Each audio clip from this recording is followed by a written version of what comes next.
So, first of all, good afternoon, everyone, and happy to see that some people are still here, which is good news for the speakers who are in the second half. I heard some amazing perspectives and thoughts that came through a lot of you. So, thank you for sharing an amazing perspective on the pressure paradox.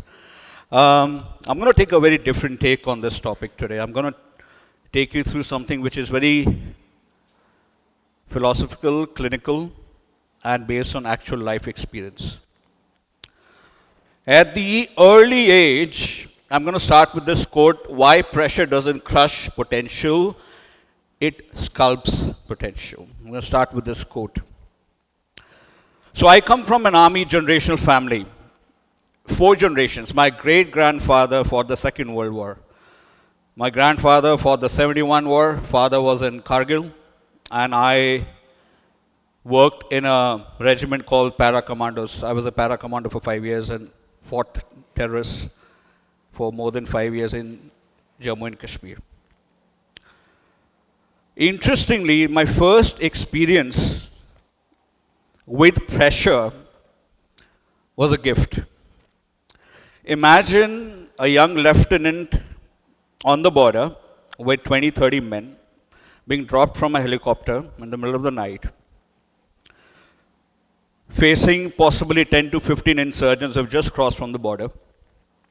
And they are far more motivated to do damage to your side than possibly you might imagine. If in that moment, as a young lieutenant, I would not channel pressure, I would not function. The biggest problem that we face with the word pressure is we straightaway assume it's a negative connotation. It's not. In fact, pressure isn't the enemy of peace, it's the precondition for it. If people like us who started our journeys as soldiers, if we would not be under pressure to be clinical, to face these terrorists, if I would not be facing them head on, if my brain is not functioning, the moment I'm under pressure means I am overworking. I have 20 men under my command, I need to take them, I need to have a fight. If I fall apart under pressure, then I'm dead, in simple words. So the first lesson in my life in leadership came that pressure gives you focus.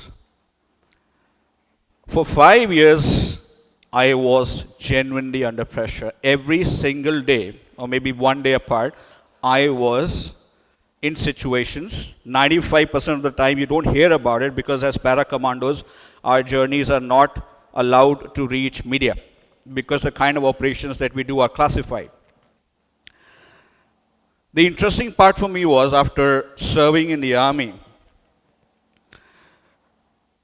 the kind of leadership that I picked up, I coined a term which comes with pressure and I wanted to share with you. It's called compression. How life constrains us to reveal our raw form. When you feel pressure, only then you become alive. A lot of us, even sitting here right now, if I start pointing fingers like that, hey you, why aren't you paying attention? You're like, God, why is he pointing fingers at me? And you'll suddenly wake up. Yeah, I'm talking about you. The point is, pressure wakes us up. It is not something that drives, it basically obviously means how you channel. We will talk about that. But the number one thing is who you are inherently as a human being. That person only comes to life when you are under some form of positive pressure. Otherwise, as human beings, we master the art of wearing masks. Everyone sitting here is wearing a mask today, by the way. We wake up in the morning, we have a different mask. When we go to work, we have a different mask. When we talk to our spouses, we have a different mask. When we go and become influencers online, we have a different mask. It's only under genuine pressure that you have to shed the skin like a snake and you have to take rebirth. Therefore, for me, pressure in leadership right throughout my life, after army and then the next stage, was actually a blessing. As a young kid, the Kargil war was on. I was living in Srinagar in an army camp with my mother. My father was somewhere. I could only talk to him maybe once a month. There were no phones in those days. We used to have an army phone. We would keep trying him. He was on one of the posts. 95% of the times, as a family, we did not know, is he still around? But we embraced it. We didn't panic. See, under pressure, there are two ways, fight or flight. If you want to panic, then you're going to create panic for everyone. But if you embrace pressure, channelize it. So what comes from chaos comes composure. You start learning very quick why under pressure it's important to be calm. Because it's very easy to shout, it's very easy to be angry, but the greatest leaders are the ones who are under pressure and maintain composure. When I finished the service in the Indian Army, I got a scholarship to do my master's at Oxford University. I felt I was the only Indian in a classroom where there were 17 nationalities. I was the only Indian. And I realized, and I was studying something fascinating. I was doing sound engineering. I was a sound engineer by profession. I worked with Apple after graduating with first class honors from here. Worked with Apple again. I felt new territory. Back in the UK, working with Apple, again a big company. What are the expectations? But something beautiful happened to me in my life when I was young, is that I always used to look out for pressure as an opportunity, not a deterrence. Again, I repeat, pressure or the paradox of pressure is an opportunity to find yourself more. Right now, we are always in the life, one speaker beautifully put it, we are in the life of looking for external validation. We don't like knowing ourselves. We want others to tell us who we are.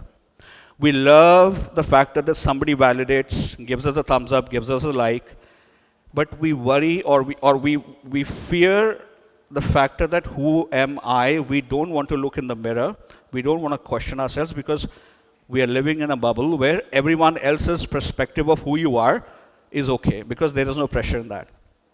The genuine pressure that comes is when you have a metamorphosis within, when you want to know yourself. We talk about the great leaders. I want to mention some of the people who challenged themselves in the eye of pressure. Mahatma Gandhi, for whatever reasons, good or bad, who he became and what he did, because he knew his center. So any kind of pressure that would hit him, it doesn't matter. Barack Obama, one of the only decent presidents we saw coming out of the United States, against the odds, faced a lot of pressure, but channeled it. So pressure is all about channeling. How many of you have resilience? So pressure is not external, it is internal negotiation between expectation and evolution. If you have certain expectations and they don't come forward, as a student, if I have an examination, I don't score well. As a professional, if I do something I don't do well, doesn't matter. Failure is the number one step for evolution. Failure is important because that's the only time we know that we are trying. And evolution, why? Because we were not born vegetative. We are human beings. We have the possibility to try, to be unique, to be different, to be imperfect. That only comes if we have the genes in us to evolve. Who you are today should not be tomorrow the same person. Philosophically, why? Because you're a mere mortal. You are on this planet for a limited amount of time. Every second that you breathe is 1 second less of your life. You need to decide who you want to be. You were all born original. I don't want you to die a copy. This is a famous saying by a singer, Kurt Cobain, from a band called Nirvana. Not sure how many of youngsters still remember such bands, but he coined this term. He said, you were born original, don't die a copy. And that mostly happens to people who understand that any kind of pressure, or we're not even going to use the word stress, triggers creative reinvention. The best of the leaders in this world are the people who can reinvent themselves according to the times, who change. When the pandemic happened, 95% of the education industry said, digital learning is not going to be our cup of tea. And those were the same people to save their jobs were running on Zoom meetings. And now we have a new normal where a life online is as important as a life offline. So mother is the necessary invention. Every transformation that I have witnessed, after education, after working with Apple, I went into education. Worked with some decent, good corporate education entities. So a guy who started his life on the battlefield to corporate and then into education, I was able to realize something. How do you use innovation, which is not born in silence, but born in resistance? Innovative people are constantly enjoying being under pressure because that's when they thrive. All the young people in our generation today, 24/7, embrace pressure. Why? You think generative AI, that exponential pace at which we're developing AI would have been possible if I would have just sat down and said, yeah, maybe I'll do this. No, it doesn't work like that. You were constantly under pressure to create something else. GPT-4, 5, 5.1, Grok 1, 2, Sora 2, the kind of work that people behind the tech industry are doing, it's because there is positive pressure. So people who run away from the idea, this is not for me or not my cup of tea, possibly you're missing a chance to know something more about yourself. Possibly you're missing a chance to become a better version of yourself. And a lot of us who sometimes believe that, I'll share this example, this quote, that pressure doesn't demand avoidance, it's adaptation. It demands to be adaptive. We're not asking you to avoid the hardships. By default, life is supposed to be hard. If you're under this misconception that I'm going to have easy days, you're not.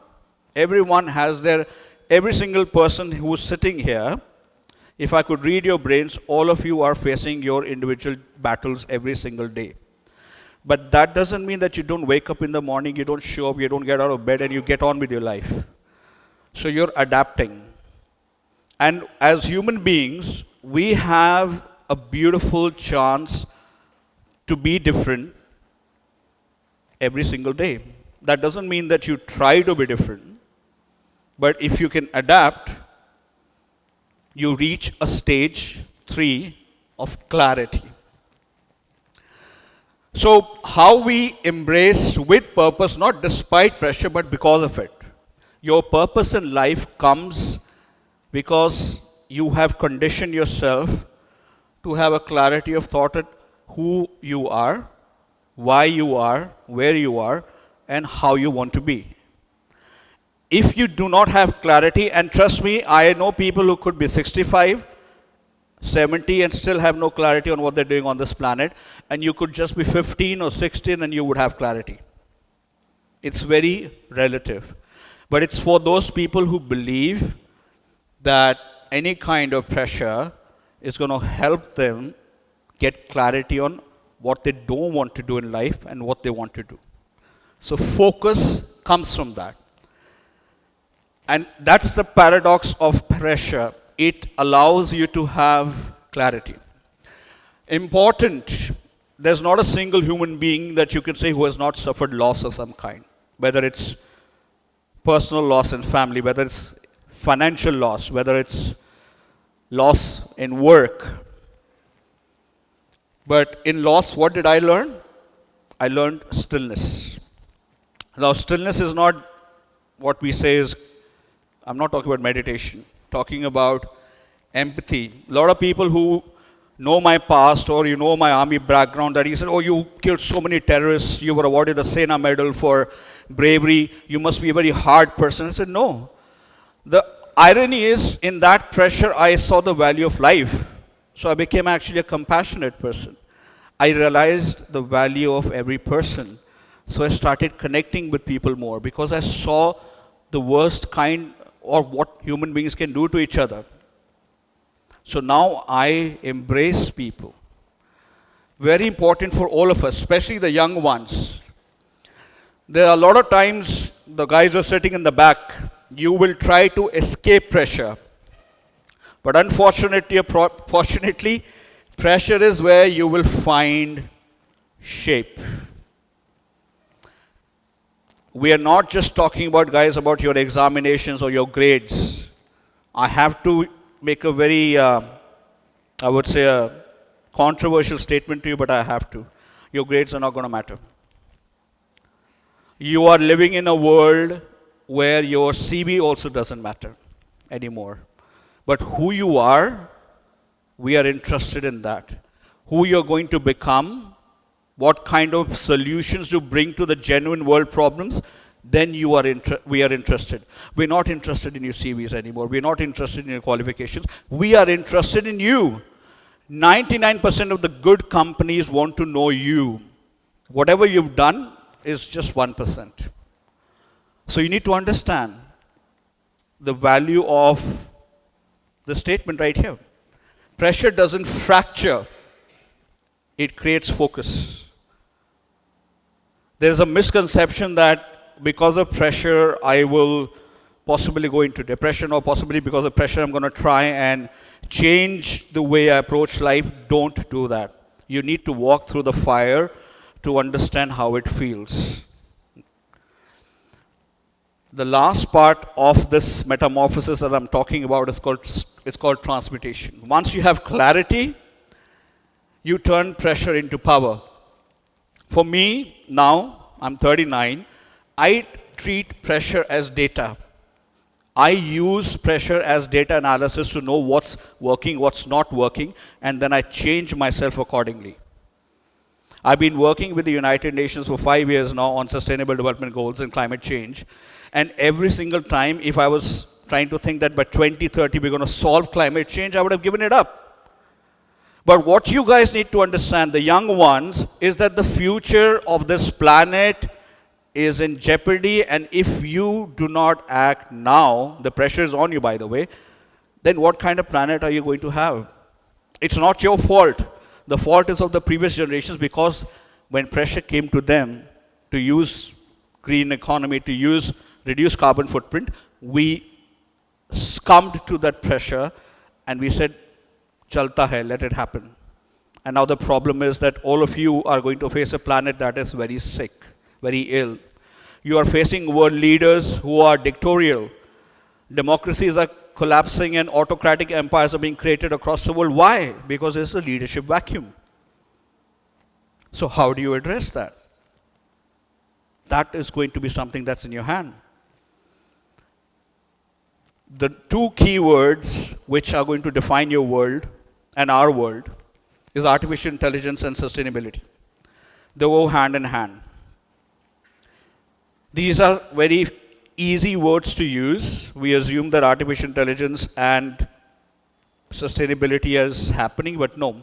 At the rate that we are going to have by 2030 called Age of Singularity, where AI is going to completely surpass human cognitive intelligence. So what kind of jobs you are assuming in the future are not the kind of jobs that are happening now. But unfortunately, we don't have a science fiction movie. There's no planet B where we can sit in a spaceship and go. We have to still be on this planet. So sustainability means how do we save our planet? And we can't be in the stock rooms talking about it. People who are doing, we need to join them. And that is a pressurable job because it's time-based. Your planet is dying and you're under pressure. How do you come up with solutions? A lot of people worry that when I am under pressure, when somebody is under pressure, it disrupts peace. No. Peace is not the absence of pressure. It's stillness in the eye of pressure. People who believe that they are peace lovers or understand compassion and empathy also understand that it comes through pressure. I want you to think about one gentleman, the Dalai Lama. How much of stigma has Dalai Lama faced, or challenges and pressure that he's faced during his whole time, yet he's still. There are certain leaders like him in the world. He has been exiled from his place. He has been living in India. Yet he travels the world even at this age, facing even pressure every day. And he's still one of the biggest recognized figures of 21st century. People like Nelson Mandela was always still advocated for peace despite being put in jail for so many years by his own country. Became one of the most amazing presidents of South Africa and changed the way we think. So he wanted peace, but he got peace only after embracing the pressure of resistance. So the takeaway is that you need to use pressure for power. When I say power, not stepping on other people's toes. Power from within, who you are. That is what we need. So the paradox is not that pressure exists, but the paradox is that what do we do? The fact that it exists, it always will. How do we choose to work with it? That's important. We are not meant to escape pressure, ladies and gentlemen. We are supposed to evolve with it, change with it. There's a very famous poet, I'm going to end with his lines, Rumi. Rumi said there are three kinds of lovers. Three kinds of lovers in the form of three birds. The first lover circles the flame and says, I think I know what love feels like. The second bird touches the flame, slightly burns the wing, and says, I think I felt love. The third bird gets into the flame, burns, and then rises like a phoenix. That is a true lover. Thank you.